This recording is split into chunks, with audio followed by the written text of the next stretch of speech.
Let's move on to our second category, and that's bonds, also called fixed income, also called debt. And again, these are capital market securities. These are long-term securities. There are three main issuers of debt. There's the U.S. Treasury, and then also there are these things called U.S. government agencies and government-sponsored entities.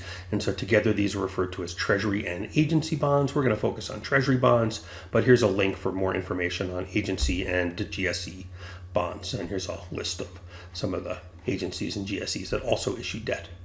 The second major category of issuers are corporations, and the third are municipalities. So we have three main issuers of bonds.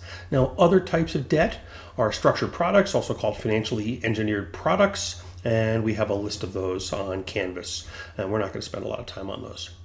So let's talk about Treasury notes and bonds. Along with Treasury bills, these are used to finance the United States deficit and debt.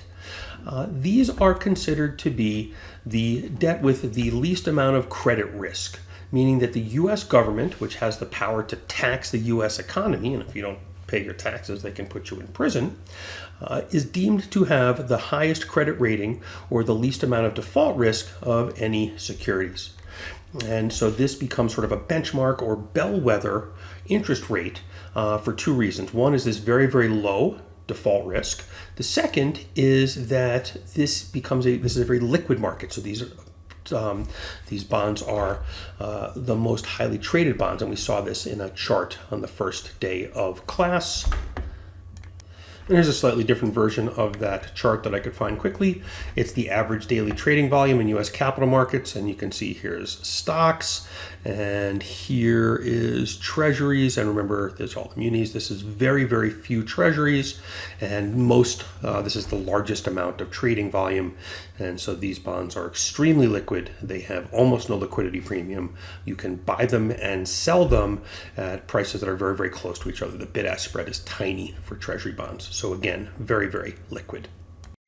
So again, treasury bonds are very, very low credit risk, very, very low default risk, and very highly liquid, so very low liquidity premium.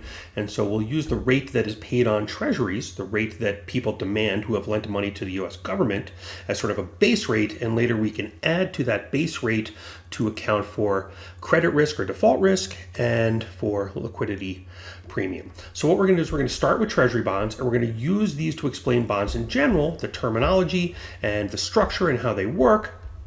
And then we'll apply this to corporate bonds and municipal bonds. So, terminology that is associated with treasury bonds.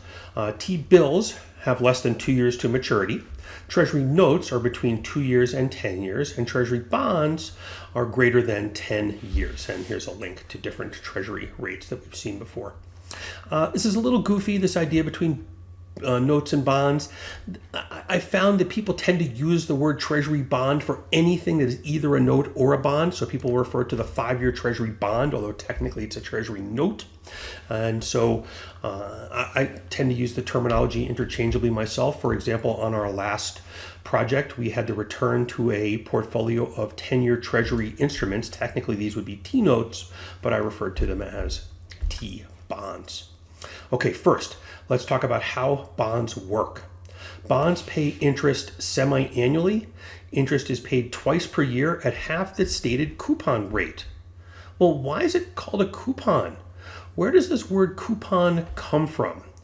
Let me see if I have here we go. Right here.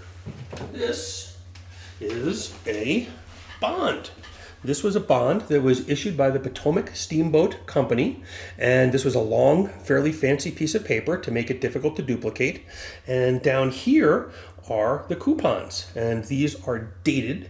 And you can see that each coupon has a date and it has a signature, and the way this works is that each coupon has a value, and it's very difficult to see. I'll try to get a better scan of this, but each coupon is worth $30. And on the date that is printed on the coupon, I would literally clip it using a scissor and mail it back to the issuer, and they would mail me my $30 coupon payment. And so the word coupon rate and coupon payment are vestiges of when these physical bonds had physical coupons that were numbered and dated that I would then clip. And obviously, this company went out of business. Otherwise, somebody would have continued to clip the coupons, receive their $30 every 6 months, and they would have sent it back to receive their $1,000. But instead, I bought it on eBay for $50. So the coupon rate is expressed as a percentage of the face value or par value, not as a percentage of price. And remember, the par value or face value is also referred to as the maturity value. It's usually $1,000.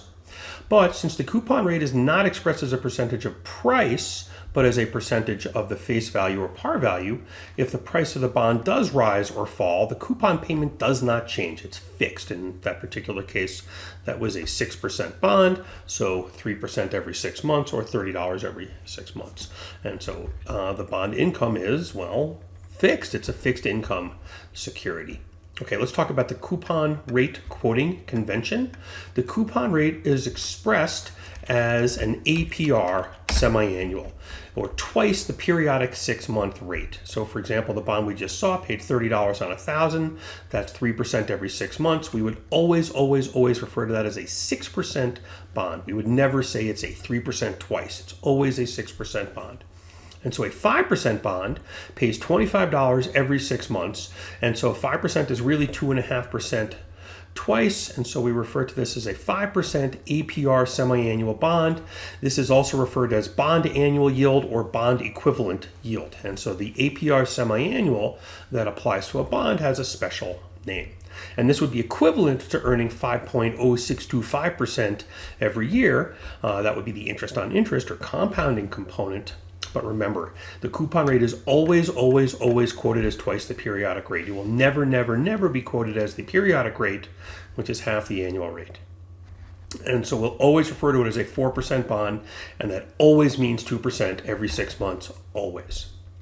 The YTM is also quoted as twice the periodic yield, meaning a 3.5% yield to maturity means 1.75% every 6 months, always. This is how we always quote bonds.